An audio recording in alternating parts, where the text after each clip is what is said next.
الحمد لله نحمده ونستعينه ونستغفره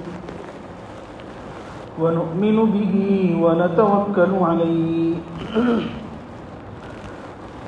ونعوذ بالله من شرور أنفسنا ومن سيئات أعمالنا من يهد الله فلا مضل له ومن يضلل فلا هادي له ونشهد أن لا إله إلا الله وحده لا شريك له ونشهد أن سيدنا وسندنا ونبينا وحبيبنا وإمامنا ومولانا محمدا عبده ورسوله أما بعد فأعوذ بالله من الشيطان الرجيم بسم الله الرحمن الرحيم إنا أعطيناك الكوثر فصل لربك وانحر إن شانئك هو الأبتر وقال النبي صلى الله عليه وسلم من وجد سعة فلم يضح فلا يقربن مصلانا أو كما قال عليه الصلاة والسلام۔ اللہ اگر توفیق نہ دے انسان کے بس کی بات نہیں، اللہ اگر توفیق نہ دے انسان کے بس کی بات نہیں، فیضان محبت عام تو ہے عرفان محبت عام نہیں۔ عزیزان محترم، جیسا کہ ہم لوگوں کو معلوم ہے آج ذی الحجہ کی 2 تاریخ ہے۔ دن بدن ہم عید الاضحیٰ کے قریب ہوتے جا رہے ہیں، قربانی کے قریب ہوتے جا رہے ہیں۔ مناسب معلوم ہوتا ہے کچھ فضائل اور کچھ مسائل جو اہم ہیں اور بنیادی ہیں، اور جن مسائل سے لوگ ناواقف ہیں یا کم جانتے ہیں ان پر گفتگو کروں گا۔ دعا کیجیے اللہ رب العزت والجلال مجھے صحیح صحیح کہنے اور ہم تمام کو ان باتوں پر عمل کی توفیق نصیب فرمائیں۔ عید الاضحیٰ ذی الحجہ کی 10 تاریخ کو آتی ہے۔ اس مہینے میں 2 اہم عبادتیں انجام دی جاتی ہیں۔ ایک کو ہم لوگ حج کے نام سے جانتے ہیں اور ایک کو قربانی کے نام سے جانتے ہیں۔ یہ قربانی اصل میں حضرت ابراہیم علی نبینا علیہ الصلاۃ والسلام کی بے مثال یادگار ہے۔ قرآن کریم میں اللہ تعالیٰ نے ارشاد فرمایا وَإِذِ ابْتَلَىٰ إِبْرَاهِيمَ رَبُّهُ بِكَلِمَاتٍ فَأَتَمَّهُنَّ، اللہ تعالیٰ نے امتحان لیا حضرت ابراہیم علی نبینا علیہ الصلاۃ والسلام سے چند کلمات کے ذریعے۔ اصل ابراہیم علیہ الصلاۃ والسلام کی پوری زندگی جو ان کے امتحانات میں گزرے ہیں، ان امتحانات سے سبق لے کر اپنی زندگی میں اس کو نافذ کرنا چاہیے۔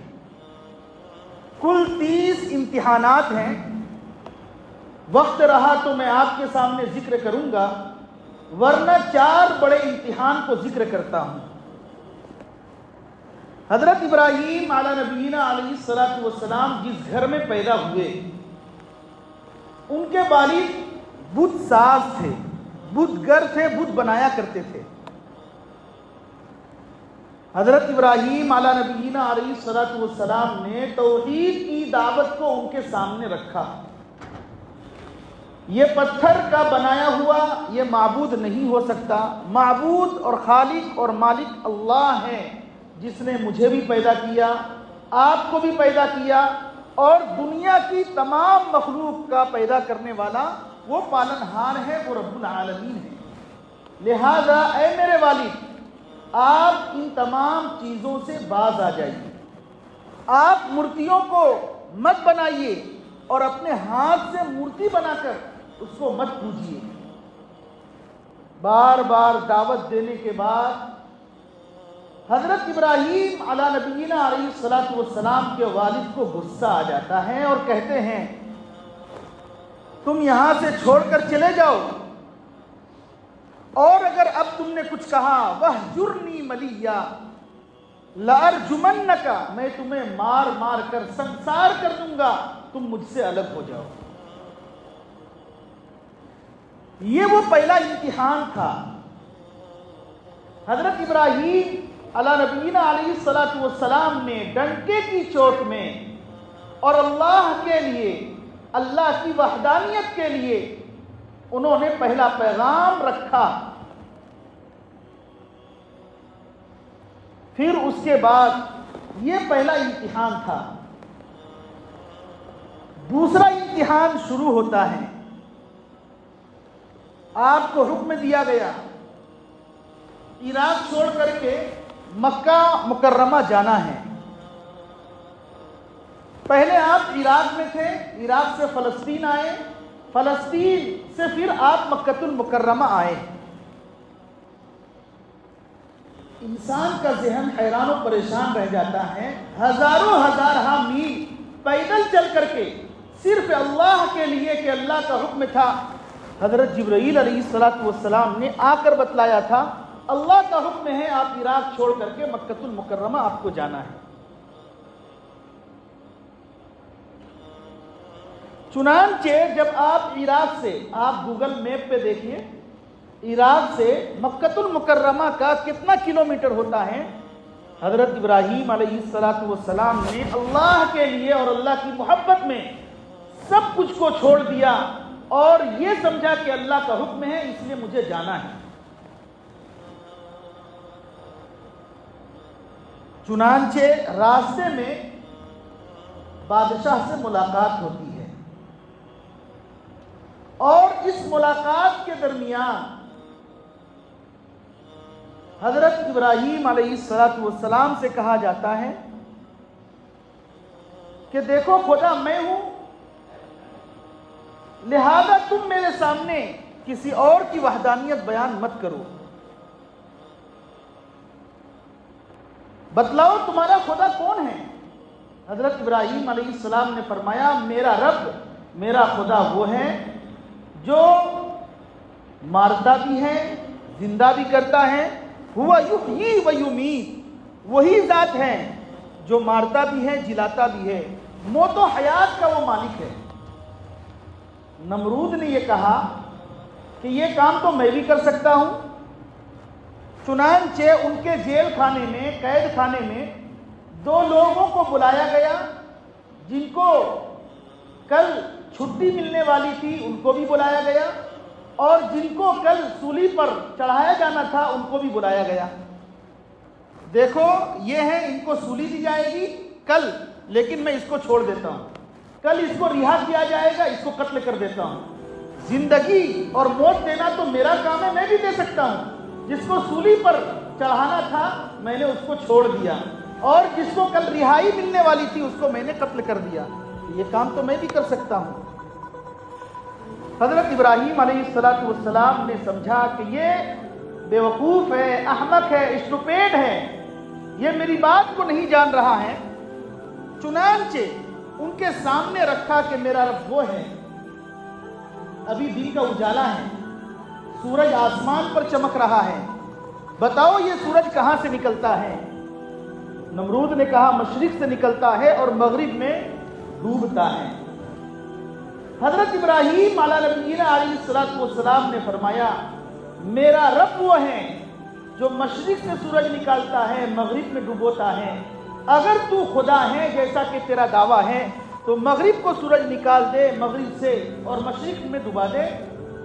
چنانچہ وہ ہکا بکا رہ گیا، پریشان ہو گیا اور اس سے کوئی جواب نہیں بن پڑا. یہ دوسرا امتحان تھا، ابھی یہ ختم نہیں ہوتا. نمرود کو غصہ آتا ہے اور حضرت ابراہیم علیہ نبینا علیہ الصلوۃ والسلام کو آگ میں ڈالا جاتا ہے. وہ آگ جس کی تیاری مہینوں پہلے سے کی جا رہی تھی، آگ اور گھی اور تیل کا انتظام کیا جا رہا تھا، حضرت ابراہیم علیہ السلام کو نمرود چاہتا تھا اس آگ میں ڈال دے۔ آگ میں ڈالنے سے پہلے چند فرشتے آئے، فرشتوں نے کہا اے ابراہیم آپ حکم دیجئے، میرا کام ہے لوگوں کے روح کو قبضے کرنا، میں اس کی روح کو کھینچ لیتا ہوں۔ بعض نے کہا اے ابراہیم آپ حکم دیجئے، میں اس کو کچل کر کے اور مسل کر کے رکھ دیتا ہوں۔ ابراہیم علیہ السلام نے فرمایا تم فرشتے ہو، تم کس کی اجازت سے آئے؟ فرمایا یہ اللہ کی اجازت سے ہم لوگ آئے ہیں، آپ کا حکم ہوگا تو جو آپ کو آگ میں ڈالنا چاہتا ہے منٹوں میں اس کا کھیل ہم ختم کر سکتے ہیں۔ اگر تم اللہ کی اجازت سے آئے ہو تو میرا رب میرے دل کی حالت کو اچھی طرح جانتا ہے، تم لوگ چلے جاؤ۔ چنانچہ ابراہیم علیہ السلام کو نمرود میں آگ میں ڈالا، اور آگ میں ڈالنے کی شکل یہ تھی کہ اگر چونکہ آگ کا جو شعلہ تھا وہ بھڑک رہا تھا، اگر نمرود ڈالتا تو وہ بھی جل جاتا، تو جھولے کی شکل میں ابراہیم علیہ السلام کو آگ میں اتارا گیا۔ اللہ نے فرمایا قلنا یا نار کونی بردن، اے آگ تو ٹھنڈی ہو جا۔ آگ میں جلانے کی صفت، چھری میں کاٹنے کی صفت کس نے رکھی ہے؟ اللہ نے رکھی ہے۔ اللہ نے حکم دیا اے آگ تیرے اندر جلانے کی صفت ہے، اور یہ صفت میں نے پیدا کی ہے، لہذا اے آگ تو ٹھنڈی ہو جا۔ آگ ٹھنڈی بھی ہو گئی، اور اللہ نے فرمایا سلاما، اتنی بھی ٹھنڈی مت ہونا کہ ٹھنڈ کی وجہ سے ان کو تکلیف ہو، سلامتی کے ساتھ ٹھنڈی ہو جا۔ میرے محبوب کو ابراہیم علیہ السلام کو ایسا نہ ہو کہ ٹھنڈی کی وجہ سے ان کو تکلیف ہونے لگے۔ آگ بھی ٹھنڈی ہو گئی اور بالکل سلامتی والی ہو گئی۔ اللہ تعالیٰ نے اس امتحان میں حضرت ابراہیم علیہ نبینا علیہ السلام کو کامیاب فرمایا۔ اور تیسرا امتحان جو عراق چھوڑ کر فلسطین آئے اور فلسطین سے مکہ المکرمہ آئے۔ حضرت ابراہیم علیہ نبینا علیہ السلام بوڑھے تھے، ان کی اہلیہ بھی بوڑھی تھی۔ 86 سال کی عمر میں وہ دعا کرتے ہیں، 86 سال 86 سال میں اللہ تعالیٰ نے دعا کرتے کرتے ربی ہب لی من الصالحین، اے اللہ مجھے نیک صالح اولاد عطا فرما۔ یہاں ہم لوگوں کو ایک طریقہ یہ بتلایا گیا، جب انسان اللہ سے اولاد مانگے تو نیک صالح اولاد کی دعا کرنی چاہیے، کیونکہ ہو سکتا ہے وہ اولاد ہی تم کو نقصان دینے والی اولاد ہو جائے، تو اس لیے حکم دیا گیا آدمی کو دعا کرنی چاہیے اے اللہ نیک صالح اولاد عطا فرما، ربی ہب لی من الصالحین۔ چنانچہ اللہ تعالیٰ نے نیک صالح اولاد 86 سال کی عمر میں 86 سال کی عمر میں عطا کی۔ وہ باپ برسہ برس سے دعا کر رہا ہو اور اسے اولاد ملی ہو، اللہ نے فرمایا فبشرناہ بغلام حلیم، ہم نے نیک صالح اولاد، بردبار اولاد، نرم مزاج اولاد، حوصلہ مند لڑکا ہم نے آپ کو عطا کیا۔ اب حکم ہوتا ہے کہ بے آب و گیا وادی میں اس کو چھوڑ دو۔ بچہ ہے، شیر خار بچہ ہے، دودھ پیتا بچہ ہے، اللہ کا حکم ہے۔ بیوی پوچھتی ہے ابراہیم کہاں لے کر جا رہے ہو؟ کچھ جواب نہیں دیتے۔ جب چلے گئے مکہ المکرمہ جہاں خانہ کعبہ آج ہے، جب ان کو چھوڑ کر واپس جانے لگے، بیوی پوچھتی ہے کیا اللہ کا حکم ہے؟ کیا اللہ کے حکم سے آپ مجھے چھوڑ کر جا رہے ہیں؟ فرمایا ہاں۔ تب تو مجھے کوئی ضائع نہیں کر سکتا۔ اب ذرا غور کیجئے، ابراہیم علیہ نبینا علیہ السلام جو پیدا ہوئے ہیں بت ساز بت گھر کے یہاں، ان کے والد بت بنایا کرتے تھے، اس میں وہ اللہ کی طرف سے اللہ نے امتحان لیا، وہ کامیاب ہوئے۔ اللہ تعالیٰ نے بیٹا عطا فرمایا، اور وہ بھی ایک لمبی مدت کے بعد۔ پھر اللہ نے حکم دیا عراق چھوڑ دیجئے، فلسطین چھوڑ دیجئے، مکہ المکرمہ چلے جائیے، وہاں اپنی اولاد کو چھوڑ کر واپس آ جائیے۔ ابھی اس کے بعد اب اللہ نے حکم دیا جو بیٹا برسہ برس کے مانگنے کے بعد ہم نے جو بیٹا عطا کیا ہے، خوبصورت بیٹا ہے، شیر خوار بچہ ہے، اس کو میرے لیے قربان کر دو۔ ظاہر سی بات ہے وہ بچہ جس کو اللہ سے رو رو کر کے مانگا ہے اور شیر خوار بچہ ہے، دودھ پیتا بچہ ہے، اللہ کی طرف سے حکم آتا ہے 3 دن تک مسلسل خواب دیکھتے رہے۔ 8ویں ذی الحجہ کہتے ہیں یوم التربیہ کو۔ اس میں خواب دیکھا کہ میں اپنے لڑکے کو ذبح کر رہا ہوں، پھر 9ویں ذی الحجہ کو خواب دیکھا، پھر 10ویں ذی الحجہ کو خواب دیکھا۔ نبی کا خواب وحی ہوتا ہے، قرآن کریم ہم تک پہنچا ہے وحی کے ذریعے۔ حضرت جبرائیل علیہ السلام نبی پاک صلی اللہ علیہ وسلم کے پاس لاتے تھے اور آپ امت کو تعلیم دیتے تھے۔ نبی کا خواب وحی ہوتا ہے۔ چنانچہ جب مسلسل 3 دن تک خواب دیکھتے رہے، 10ویں ذی الحجہ کو اپنے بیٹے کو جنگل لے جاتے ہیں اور مینا لے جاتے ہیں۔ کس لیے؟ قربان کرنے کے لیے۔ وہ بچہ ابھی 14 سال کا ہے، اسماعیل علیہ السلام 14 سال کی عمر میں باپ اپنے بیٹے سے یہ کہہ رہا ہے انی ارا فی المنام انی اذبحک فانظر ماذا تری، میں مسلسل خواب دیکھ رہا ہوں کہ میں تمہیں ذبح کر رہا ہوں۔ بیٹا سنتے ہی کہتا ہے اے میرے والد بزرگوار، آپ کو جو خواب میں دکھائی دے رہا ہے آپ کر گزریے، انشاءاللہ آپ صابرین میں سے پائیں گے، شکر گزار کرنے والوں میں سے پائیں گے۔ چنانچہ حضرت ابراہیم علیہ نبینا علیہ السلام نے اپنے اس خواب کو پورا کیا اور جب چھری چلائی ان کے گردن پر تو چونکہ مقصود اسماعیل علیہ السلام کے گردن پر چھری چلوانا نہیں تھا، امتحان لینا مقصود تھا۔ معلوم یہ ہوا زندگی میں کیسے بھی حالات آئیں، تکلیف اور پریشانیاں آئیں، مصیبتیں آئیں، زندگی میں پریشانیاں آئیں، عملی پریشانیاں آئیں، خوشی بخوشی انسان کو قبول کرنا چاہیے۔ اللہ کی رضا کے لیے، اللہ کی خوشنودی کے لیے اپنا سب کچھ قربان کر کے مالک کے حکم پر عمل کرنا، یہی ایک سچے مومن کی پہچان اور علامت ہے۔ ابراہیم علیہ نبینا علیہ السلام چھری چلا رہے ہیں، لیکن چھری میں کاٹنے کی صلاحیت اللہ نے رکھی ہے، اللہ نے حکم دے دیا۔ اس چھری کے کاٹنے کی صلاحیت کو ختم کر دیا۔ چھری چلا رہے ہیں لیکن چھری چل نہیں رہی ہے۔ حضرت جبرائیل علیہ السلام نے جب دیکھا کہ ابراہیم علیہ السلام نے جس بچے کو رو رو کر کے مانگا اور خواب میں مانگا اور اس کے بعد جب تعجب سے دیکھا کہ اسی پر چھری چلا رہے ہیں تو کہنے لگے اللہ اکبر اللہ اکبر اللہ اکبر اللہ اکبر۔ یہ جبرائیل علیہ السلام نے کلمات ادا کیے تعجب سے۔ ابراہیم کیا ہو گیا؟ جس بچے کو آپ نے رو رو کر کے مانگا ہے، معصوم بچہ ہے، شیر خوار بچہ ہے، ایک تو مکۃ المکرمہ میں خانہ کعبہ کے پاس اس کو چھوڑ کر آ گئے، پھر اس کے گردن پر تم چھری چلا رہے ہو۔ تعجب سے کہنے لگے اللہ اکبر اللہ اکبر۔ جبرائیل علیہ السلام نے یہ کلمات کہے اور اس کلمات کو ابراہیم علیہ السلام نے سنا۔ سنتے ہی کہنے لگے لا الہ الا اللہ واللہ اکبر۔ اور جب یہ کلمات ابراہیم علیہ السلام نے کہے تو اسماعیل علیہ السلام نے سن لیا۔ واللہ اکبر وللہ الحمد اسماعیل علیہ السلام نے ادا کیا۔ جبرائیل علیہ السلام نے 10 ذی الحجہ کو مینڈھا لایا، پھر اسماعیل علیہ السلام کے بجائے اس مینڈھے کی قربانی ہوئی۔ اور جو تکبیرات جبرائیل علیہ السلام نے، ابراہیم علیہ السلام نے، اسماعیل علیہ السلام نے کہے اس کو تکبیر تشریق کہا جانے لگا۔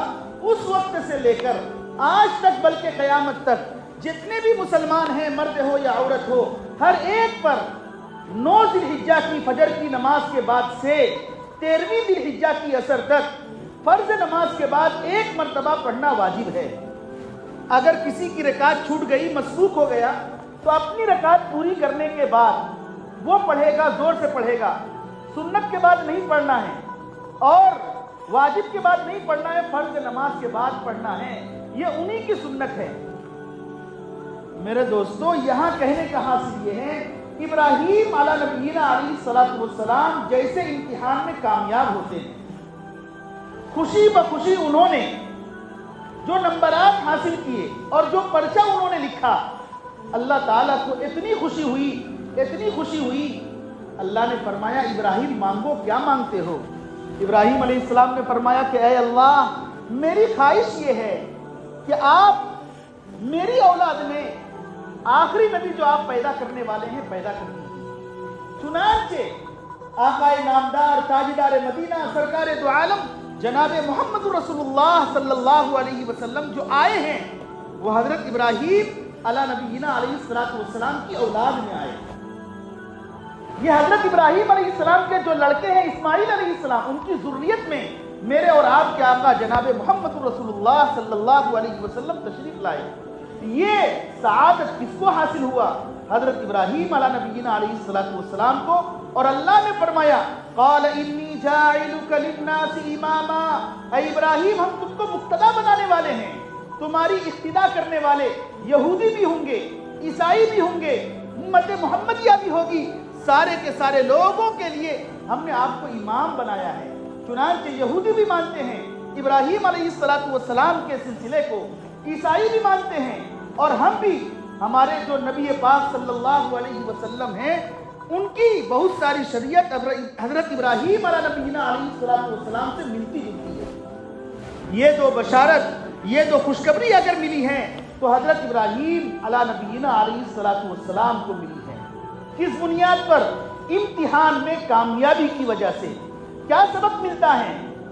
سبق یہ ملتا ہے قربانی قربان سے نکلا ہے، اور قربان کا مطلب ہے اللہ کے لیے، اللہ کی رضا کے لیے اپنے تمام خواہشات نفسانی کو قربان کر دینا، یہ سوچ کر کے میرے لیے کامیابی، بھلائی، خوبی اسی میں ہے، اسی میں نجات ہے۔ انسان وقتی طور پر پریشان ہو کر تقدیر کو برا بھلا کہتا ہے، حالانکہ تقدیر اچھی ہو یا بری ہو، ساری چیزوں پر ایمان لانا لازم اور ضروری ہے۔ خوشی بخوشی جو قبول کر لے اللہ تعالیٰ اس سے اتنا خوش ہوتے ہیں، پھر اللہ تعالیٰ اس کو انعامات سے نوازتے ہیں، جیسے ابراہیم علیہ نبینا علیہ السلام کو انعام سے نوازا۔ یہ حضرت ابراہیم علیہ السلام کی زندگی کا نچوڑ ہے۔ یہ قربانی حضرت ابراہیم اور اسماعیل علیہ السلام کی یادگار ہے۔ اسی قربانی کو ہم ہر سال 10 ذی الحجہ کو ہم دہراتے ہیں، لیکن ہر چیز کی ایک روح ہوتی ہے، ہر چیز کی ایک حقیقت ہوتی ہے۔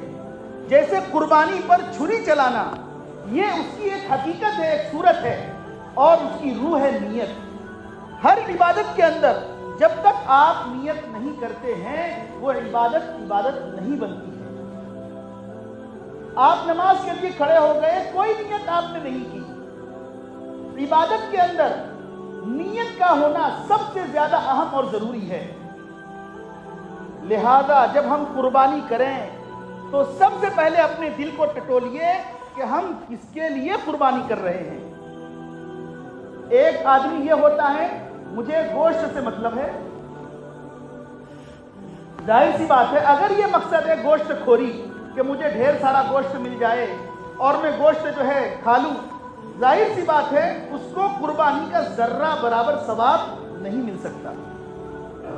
آپ کی نیت فاسد ہے، آپ کا غلط عقیدہ ہے۔ قربانی تو ہوتی ہے صرف اللہ کے لیے، اپنے جذبات کو قربان کرنا، اپنی خواہشات کو قربان کرنا، اپنی جان کو قربان کرنا، اپنے مال کو قربان کرنا، اپنی دولت کو قربان کرنا، صرف اور صرف اللہ کی رضا مقصود ہو، ریاکاری، دکھلاوا، گوشت خوری مقصود نہ ہو۔ چنانچہ مسئلہ لکھا ہے، بڑے جانور میں 7 لوگ شریک ہوتے ہیں، 6 لوگوں کی نیت ہے کیا ہم اللہ کے لیے قربانی کر رہے ہیں، ان میں سے جو 7واں آدمی ہیں اس کی نیت ہے گوشت خوری کی، اور یہ نیت ہے کہ مجھے گوشت مل جائے گا، میں اور میرے بال بچے گوشت کھائیں گے۔ تو کتابوں میں لکھا ہے اور مسئلہ بھی یہی ہے کہ کسی کی قربانی جائز نہیں ہوگی۔ جیسے یہ مسئلہ لکھا ہے کہ 7 حصوں میں سے اگر ایک آدمی کا پیسہ ناجائز کا ہے، حرام کا ہے، رشوت کا ہے، سود کا ہے، چوری کا ہے، اگر وہ پیسہ قربانی کے جانور میں لگاتا ہے، 7واں آدمی حال یہ کہ اس کا پیسہ حلال نہیں ہے، تو کسی کی قربانی جائز نہیں ہوگی۔ جیسے یہ مسئلہ ہے، ایسے ہی مسئلہ یہ ہے کہ ایک آدمی جب شریک ہو تو نیت اپنی صاف کر لینی چاہیے۔ گوشت خوری مقصود نہیں ہے، مقصد ہے اللہ کو راضی رکھنا، مقصد ہے اللہ کو خوش کرنا، مقصد ہے کہ میرا رب میری زندگی سے راضی ہو کر مجھے جنت میں جانے والا بنا دے۔ لہذا قربانی کے ایام میں جب ہم قربانی کرتے ہیں تو قربانی کی حقیقت، اصلیت، روح کو اچھی طرح جاننا اور پہچاننا چاہیے۔ جیسا کہ میں نے عرض کیا کہ قربانی کے مسائل سے واقفیت ضروری ہے، جیسے نماز کے مسائل سے واقفیت ضروری ہے، حج کے مسائل سے واقفیت ضروری ہے، ایسے ہی قربانی کے مسائل سے واقفیت ضروری ہے۔ آپ جانتے ہیں کہ قربانی اسی پر واجب ہے جو صاحب نصاب ہے، جس کے پاس 52.5 تولہ چاندی ہے، یا اتنا پیسہ ہے، یا اتنا ہی سامان تجارت ہے، چپل کی دکان ہے، دوائی کی دکان ہے، چشمے کی دکان ہے، جو بھی ہے، اگر وہ 52.5 تولہ چاندی کی قیمت کو پہنچتا ہے، وہ صاحب نصاب ہے، اس پر قربانی واجب ہے۔ سوال ذہن میں آتا ہے، قربانی اسی پر واجب ہے یا گھر میں جتنے افراد ہیں؟ مثال کے طور پر گھر میں 10 افراد ہیں اور 10 افراد صاحب نصاب نہیں ہے، صرف والد صاحب نصاب ہے، تو اب کیا کرنا چاہیے؟ تو صرف والد پر قربانی واجب ہے، سب پر قربانی واجب نہیں ہے۔ اور یہ بھی ہوتا ہے گھر میں 10 افراد ہیں، سارے کے سارے بچے صاحب نصاب ہیں، سب کا اپنا ایک جاب ہے، سب اپنا ایک کاروبار کرتے ہیں، اور سب کے پاس جو پیسہ ہے وہ صاحب نصاب ملکیت تک پہنچ رہا ہے، تو علیحدہ سب پر قربانی واجب ہے۔ ایک شکل یہ ہے کہ گھر کا مالک باپ ہے اور جتنے بچے ہیں سب شریک ہیں کام کرنے میں، باپ کا ساتھ دیتے ہیں، لیکن مالک صرف باپ ہے، بچے کے پاس اپنا کچھ روپیہ اور پیسہ نہیں ہے، سارا کا سارا باپ کے پاس ہے، تو صرف باپ پر قربانی واجب ہے، ہر ایک پر قربانی واجب نہیں ہے۔ لیکن اگر گھر میں سب افراد کمانے والے ہوں، صاحب حیثیت ہوں، صاحب مال ہوں، صاحب دولت ہوں، روپیہ اور پیسہ کمانے والے ہوں، تو علیحدہ ہر ایک پر قربانی واجب ہے۔ اب رہ گئی بات، شوہر خوب کماتا ہے، وہ صاحب نصاب ہے، بیوی کے پاس زیورات ہیں، تو دونوں پر علیحدہ قربانی واجب ہے۔ اگر شوہر کے دل میں یہ ارمان ہے، یہ جذبہ ہے، یہ میری بیوی ہے، ان کی طرف سے میں ہی قربانی دے دیتا ہوں، تب بھی قربانی ادا ہو جائے گا، ایسا نہیں ہے۔ قربانی واجب بیوی پر ہے، سامان اس کا ہے، زیورات اس کے ہیں، دولت اس کی ہے، لہذا قربانی واجب بیوی پر ہے، لیکن از روئے احسان، از روئے تبرک شوہر اس کی جانب سے ادا کر دیتا ہے، تب بھی قربانی ادا ہو جائے گی۔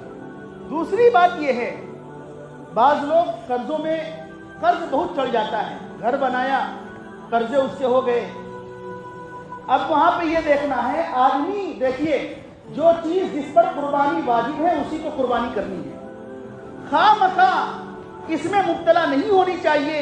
ہر سال میں قربانی کرتا تھا، اس مرتبہ میں قربانی نہیں کروں گا اس لیے کہ میں مقروض ہوں، تو اڑوس پڑوس کے لوگ کیا کہیں گے کہ دیکھو اس کے پاس کچھ نہیں ہے۔ ہم کو لوگوں سے لینا دینا نہیں ہے، اللہ نے جس چیز کا جس وقت حکم دیا ہے شریعت پر عمل کرنا یہ لازم اور ضروری ہے۔ لوگ کیا کہیں گے، دنیا کیا کہے، ہمیں اس سے مطلب نہیں ہے۔ آپ مقروض ہیں اور مقروض ہونے کی وجہ سے آپ صاحب مال نہیں ہیں، صاحب نصاب نہیں ہیں، تو آپ پر قربانی واجب نہیں ہے۔ یہ نہیں سوچنا چاہیے لوگ کیا کہیں گے، دنیا کچھ سے کچھ کہے، جب میرے اوپر قربانی واجب نہیں ہے تو میں قربانی کیوں کروں گا۔ ہاں یہ ہے کہ وقتی طور پر میرے پاس سامان تجارت ہے، پیسے نہیں ہیں، مقروض بھی ہوں، لیکن وہ قرضہ دینے کے لیے پیسہ نہیں ہے، لیکن میں صاحب نصاب ہوں، گھر میں زیورات ہیں، میرے اپنے بھی زیورات ہیں اور بیوی کے بھی زیورات ہیں، اور وقتی طور پر میرے پاس پیسے نہیں ہیں، تو آپ قربانی آپ پر واجب ہے، کسی سے پیسہ لے کر کے آپ قربانی انجام دیجئے۔ دو مسئلے الگ الگ ہیں۔ ایک مسئلہ یہ ہے کہ آپ اتنا مقروض ہو گئے کہ صاحب نصاب ہے ہی نہیں، تو آپ پر قربانی واجب نہیں ہے، ایک مسئلہ یہ ہے کہ قربانی آپ پر واجب ہے، فی الحال آپ کے پاس کیش نہیں ہے یا کوئی پیسہ نہیں ہے، گھر میں حالانکہ زیورات ہیں، سونا اور چاندی ہیں، یا دکان میں سامان تجارت ہے، چاہے چپل ہو، جوتا ہو، کوئی بھی ہو، لیکن فی الحال آپ کے پاس پیسے نہیں ہیں، ایسی صورت میں آپ کسی سے قرضہ لے کر کے آپ پر قربانی واجب ہے۔ نمبر 1۔ نمبر 2، بعض لوگ قربانی جو کرتے ہیں قصاب کو بلاتے ہیں۔ بہت باریکی کے ساتھ اپنا جائزہ لینا چاہیے۔ ایک انسان شریعت پر عمل کرنے کا مکلف ہے، اور شریعت پر وہ عمل کرتا ہے، اللہ بھی راضی، رسول اللہ بھی راضی، اس کے لیے نجات کا ذریعہ ہے۔ قصاب کو بلایا گھر پہ، اور گھر پر بلانے کے بعد وہ اجرت میں یہ طے کرتا ہے تم میرے یہاں ذبح کرو، گائے ہے، بکری ہے، بیل ہے، بھینس ہے، جو بھی ہے تم ذبح کرو گے تو میں اجرت میں گوشت تم کو دوں گا، قربانی کا گوشت۔ یہ جائز نہیں ہے۔ بعض لوگ کھال دے دیتے ہیں، اجرت میں کھال لے لو، پیسہ نہیں دوں گا، یہ کھال جو ہے تمہاری اجرت ہے، یا تمہاری اجرت کھال کی ہے اور کچھ گوشت ہے۔ یہ جائز نہیں ہے، اس کو سمجھ لینا چاہیے۔ آپ اگر قصاب کو بلاتے ہیں تو الگ سے اس کو پیسہ دیجئے، 1000 ہو، 500 ہو، جو بھی طے ہو۔ قصاب کو اجرت میں قربانی کا گوشت دینا یا کھال دینا یہ جائز نہیں ہے، دو ٹوک بات ہے۔ اسی طریقے سے بعض لوگ کیا کرتے ہیں، قربانی کرنے کے بعد جو گوشت حاصل ہوا اس کی بریانی بنا کر بیچ رہے ہیں۔ قربانی کے نام پر اللہ کے لیے تم نے قربانی کی، ڈھیر سارا گوشت ہو گیا، اب کیا کر رہے ہیں، اسی گوشت کو بریانی بنا کر بریانی بیچ رہے ہیں۔ یہ ناجائز ہے۔ کیوں؟ اس لیے کہ اس سے آپ نفع نہیں اٹھا سکتے۔ اور ایک تیسری چیز، جب ہم قربانی کر رہے ہیں تو فوٹو لے کر کے اس کو سوشل میڈیا پر ڈالنا، فیس بک پر ڈالنا، تصویر لینا، حال یہ کہ جب چھری چلا رہے ہوتے ہیں صاحب ویڈیوگرافی میں ایسے مست ہیں کہ وہ بسم اللہ اللہ اکبر پڑھنا ہی بھول گئے تو وہ جانور کو حرام ہو گیا۔ چھری چلاتے وقت بسم اللہ اللہ اکبر کہنا آپ پر بھی، اور جن لوگوں نے جانور کو پکڑا ہے اس پر بھی قربانی، اس پر بھی بسم اللہ اللہ اکبر پڑھنا ضروری ہے۔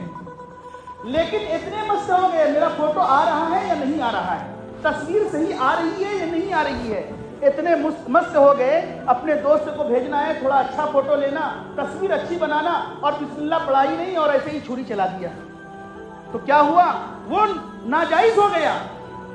ذبح کرتے وقت بسم اللہ اللہ اکبر کہنا ضروری ہے، اور سب سے بہتر طریقہ یہ ہے آدمی اپنے ہاتھ سے قربانی کرے۔ دعا سیکھ لینی چاہیے، بسم اللہ اللہ اکبر، انی وجہت وجہی للذی فطر السماوات والارض حنیفا وما انا من المشرکین لا شریک لہ وبذالک امرت وانا اول المسلمین۔ یہ 8ویں پارے کی آیت ہے، جہاں سورہ اعراف شروع ہوتا ہے، اس سے پہلے صفحہ پر ہے، یہ تھوڑی سی آیت ہے، انی وجہت وجہی للذی فطر السماوات والارض حنیفا وما انا من المشرکین۔ یہ آیت پڑھنے کے بعد آپ دعا پڑھیے بسم اللہ اللہ اکبر، اور اس کے بعد چھری چلائیے۔ اس کے بعد جس کے نام سے قربانی ہو رہی ہے آپ پڑھیے اللہم تقبلہ من فلاں فلاں فلاں کما تقبلت من حبیبک و خلیلک ابراہیم علیہ السلام۔ آپ نے جو قربانی کی، اپنی جان کی قربانی، اپنے روح کی قربانی، آپ نے پیسے کو نہیں دیکھا، آپ نے جان کو نہیں دیکھا، آپ نے جو قربانی کی اللہ کے لیے اور اللہ کو خوش کرنے کے لیے، حدیث پاک میں آتا ہے جب آدمی اس نیت سے قربانی کرتا ہے، اس قربانی کے جانور کا خون کا قطرہ زمین پر گرنے سے پہلے اللہ اس کی مغفرت فرما دیتے ہیں۔ جانور کا سر تو زمین سے لگا ہوا ہے، خون گرنے میں کتنا دیر لگتا، لیکن اس سے پہلے سامنے والے کی مغفرت ہو جاتی ہے۔ یہ معمولی بات نہیں ہے۔ پھر کرم، مالک کا احسان یہ کہ اللہ نے حکم دیا جانور ذبح بھی کرو، میرے لیے تم نے ذبح کی ہے، لیکن اب گوشت بھی کھانا تمہارے لیے حلال ہے۔ پہلے لوگ قربانی کیا کرتے تھے، کچھ نہیں ملتا تھا۔ حضرت آدم علیہ نبینا علیہ السلام کے یہاں جو قربانی کا طریقہ تھا کہ آدمی جو قربانی کرے گا وہ ایک پہاڑ پر اپنی قربانی رکھ دیتا تھا، پہاڑ پر رکھنے کے بعد آسمان سے ایک آگ آتی، اگر آسمان میں کہ آگ نے اس کو جلا کر ختم کر دیا تو یہ مانا جاتا تھا کہ اس کی قربانی اللہ نے قبول کر لی۔ ہمارے یہاں ایسا تو نہیں ہے، آپ قربانی بھی کیجئے اور اس کا گوشت بھی کھائیے، یہ اللہ کا ہم پر کرم اور احسان ہے۔ تیسرا یہ کہ حضرت عائشہ صدیقہ رضی اللہ تعالی عنہ فرماتی ہیں قربانی کے دنوں میں قربانی سے زیادہ افضل اور بہتر عمل کوئی اور نہیں ہے۔ سب سے افضل دن قربانی کا وہ 10 ذی الحجہ ہے۔ آدمی اخلاص کے ساتھ اللہ کے لیے 10 ذی الحجہ کو قربانی کرے، 10 کو نہیں کر پایا 11 کو کرے، 11 کو نہیں کر پایا تو 12 کی عصر تک آپ کو اجازت ہے۔ اسی کے ساتھ ساتھ بعض لوگ کا انتقال ہو جاتا ہے یا گھر والوں میں سے کسی نے یہ وصیت کی کہ اس سال میرا انتقال ہو رہا ہے، میں وصیت کرتا ہوں میرے مال میں سے میرے نام کی قربانی کرنا۔ ظاہر سی بات ہے اگر وصیت کر کے گیا ہے اور اس کے نام سے آپ اس کے مال سے قربانی کر رہے ہیں تو سارا کا سارا گوشت فقیر مسکین غریب کو دینا لازم ہے۔ کچھ گوشت نہیں رکھ سکتے ہیں کیونکہ وہ وصیت کی قربانی ہے۔ ایک تو یہ ہوتا ہے آپ کے دل میں رحم ہے، آپ اپنی طرف سے بھی قربانی کر رہے ہیں اور آپ کے دل میں خیال آیا اللہ نے مال دیا ہے، اللہ نے وسعت دی ہے، اللہ نے صلاحیت دی ہے، میں اپنی طرف سے جو واجب ہے وہ بھی قربانی کرتا ہوں، اور جو میرے دادا پردادا لکڑ دادا سکڑ دادا چکڑ دادا مکڑ دادا جو چلے گئے ہیں دنیا سے میں ان کے نام سے بھی قربانی دیتا ہوں۔ تو یہ تو ایک اچھی بات ہے، بہتر عمل ہے۔ بعض لوگ اس میں کیا کرتے ہیں، اپنی طرف سے جو قربانی واجب ہے وہ نہیں کرتے ہیں، اپنے دادا کے نام سے کر دیتے ہیں۔ تو نفل پر آپ نے عمل کیا، فرض نماز کو چھوڑ دیا، کیا حاصل ہوا؟ ظہر کی نماز آپ پر فرض ہے، ظہر پڑھا نہیں اور آپ چلے ہیں سنت اور مستحب پر عمل کرنے کے لیے، تو آپ کو ثواب تھوڑی ملے گا۔ پہلے جو آپ پر قربانی واجب ہے وہ ادا کیجئے، اور اس کے بعد آپ کے دل میں جذبہ ہے تو آپ اپنے دادا کے لیے جو نفلی ہیں واجب نہیں ہے آپ پر، ان کی طرف سے آپ ادا کر دیجئے، ان کو بہرحال ثواب پہنچتا ہے۔ سرکار دو عالم جناب محمد رسول اللہ صلی اللہ علیہ وسلم ہر سال ایک تو اپنی طرف سے قربانی کیا کرتے تھے بکرے کی قربانی، اور ایک قربانی میں پوری امت کو شریک کر دیا کرتے تھے اور فرماتے تھے یہ میری طرف سے ہے اور یہ قربانی میری طرف سے اور میرے جتنے امتی ہیں سب کی طرف سے میں قربانی ادا کر رہا ہوں۔ تو اللہ کے رسول نے جو ایک جانور میں ایک بکرے میں تمام امتیوں کو جو شریک کیا ہے یہ ثواب میں شریک کیا ہے۔ جو قربانی واجب ہے وہ آپ پر لازم ہے علیحدہ کرنا، ایسا نہیں ہے کہ گھر میں 10 افراد ہے سب پر قربانی واجب ہے تو ایک آدمی نے سب کی طرف سے کر دیا تو سب کی طرف سے کافی ہو جائے گا۔ سمجھنے میں بھول ہوتی ہے، سوشل میڈیا پر واٹس ایپ پر اور اس طریقے کے نبی کی حدیث کو لے کر کے یہ اڑایا جاتا ہے کہ اللہ کے رسول نے ایک بکرے میں تمام امتیوں کو شریک کیا ہے، لہذا گھر میں جتنے بھی افراد ہوں ان کی طرف سے ایک بکرا کافی ہے۔ یہ غلط ہے۔ صاحب نصاب گھر میں جتنے افراد ہیں علیحدہ الگ الگ جتنے لوگ ہیں علیحدہ قربانی واجب ہے۔ ہاں یہ کر سکتے ہیں کہ آپ ثواب میں سب کو شریک کر لیں، سب کو شامل کر لیں۔ ایک قربانی آپ نے اپنی طرف سے دے دی اور ایک قربانی میں جو نابالغ بچے ہیں یا دوسرے لوگ ہیں سب کو آپ نے ثواب میں شریک کیا تو کوئی حرج کی بات نہیں ہے۔ آخر میں آپ سے میں یہ کہوں گا، ہمارے سب سے بڑے محسن نہ ہمارے والدین ہیں، نہ ہمارے اساتذہ ہیں، نہ ہمارے بچے ہیں، بلکہ ہمارے سب سے بڑے محسن آقا نامدار تاجدار مدینہ سرکار دو عالم جناب محمد رسول اللہ صلی اللہ علیہ وسلم ہیں۔ اپنی خوشی کو نبی پاک صلی اللہ علیہ وسلم کی خوشی کے لیے اور نبی پاک صلی اللہ علیہ وسلم کو ثواب پہنچانے کے لیے اگر اللہ نے حیثیت دی ہے تو ان کے نام سے بھی قربانی دینی چاہیے۔ یہ نبی کا ہم پر حق ہے۔ آپ کے آنے کی وجہ سے ہم کو ہدایت کا راستہ ملا ہے، آپ کی وجہ سے ہم جنت میں جانے والے ہوں گے، اسی لیے ہمارا سب سے بڑا محسن نبی پاک صلی اللہ علیہ وسلم ہیں۔ اگر اللہ نے وسعت اور صلاحیت دی ہے تو ان کے نام سے بھی ضرور قربانی کرنی چاہیے۔ یہ آپ پر فرض نہیں ہے، واجب نہیں ہے، ایک مستحب عمل ہے، اور احسان کا تقاضا یہ ہے کہ محسن کو کسی بھی حال میں نہیں بھولنا چاہیے۔ ایک آدمی کو کسی کی وجہ سے نفع ہوتا ہے اور جب وہ آدمی جس کو نفع ہوا ہے ایک وقت میں بڑا کامیاب بن جاتا ہے، تاجر بن جاتا ہے، ڈھیر سارا پیسہ ہوتا ہے، تو جس کے سہارے وہ بڑا ہوا ہے اس کو نہیں بھولنا چاہیے۔ تیسری بات یہ کہ قربانی کی عمروں کے سلسلے میں جیسا کہ آپ کو معلوم ہے، قربانی جو ہم کر رہے ہیں کل قیامت کے دن یہ اپنے کھالوں کے ساتھ، کھوروں کے ساتھ، ہر چیز کے ساتھ اللہ کے پاس آئے گا۔ ہٹا کٹا ہونا چاہیے، ہر عیب سے پاک ہونا چاہیے، اور جو فقہا نے لکھا ہے اونٹ کی عمر 5 سال ہو، گائے ہے، بیل ہے، بھینس ہے۔ بھینس پر بھی لوگ ہنگامہ کرتے ہیں، پتہ نہیں کیوں۔ بھینس بھی گائے کی جنس سے ہے، جب بھینس گائے کے اعتبار سے گائے کی جنس سے ہے اور اسی طرح کا جانور ہے، لہذا بھینس کی بھی قربانی ہوتی ہے۔ اور اونٹ کی عمر 5 سال ہے، گائے ہو، بیل ہو، بھینس ہو، اس کی عمر کم از کم 2 سال ہونی چاہیے، اس سے کم کا جانور اگر لیں گے تو قربانی نہیں ہوگی۔ نمبر 3، بکرا ہے، بکری ہے، دمبا ہے۔ بکرا بکری میں تو 1 سال لازم اور ضروری ہے، اور دمبا میں اگر وہ 6 مہینہ کا ہے لیکن دیکھنے میں ہٹا کٹا وہ دکھائی دے رہا ہے، تو ایسی صورت میں 6 مہینہ کے ہونے کے باوجود صلاحیت اور جسم اس کا مضبوط ہے اور اچھا فروا موٹا دکھائی دے رہا ہے، تو اس کی بھی قربانی ہو سکتی ہے۔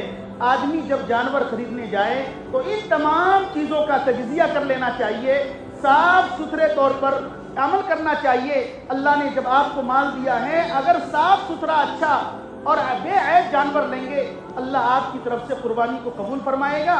ایک آخری بات یہ کہ اس دن اور قربانی کے جو 3 ایام ہیں، ہم اپنی اعتبار سے برادران وطن کو تکلیف نہ دیں۔ گوشت لے جاتے وقت، لاتے وقت کہ یا کہیں رشتہ داروں میں لے جا رہے ہیں، ایسی کوئی حرکت ہم سے نہ ہو کہ جس سے ہمارے برادران وطن کو تکلیف ہو۔ صفائی ستھرائی کا خاص خیال رکھیں۔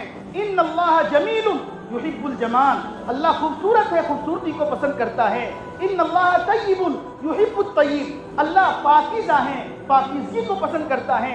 ان اللہ نظیف یحب النظافہ، اللہ صاف ستھرا ہے، صاف ستھرے کو پسند کرتا ہے۔ لہذا اس دن ان چیزوں کا خاص اہتمام کرنا چاہیے۔ اللہ تعالی ہم تمام کو اچھے طریقے سے اللہ کے لیے قربانی کرنے کی توفیق عطا فرمائیں۔ وآخر دعوانا ان الحمد للہ رب العالمین۔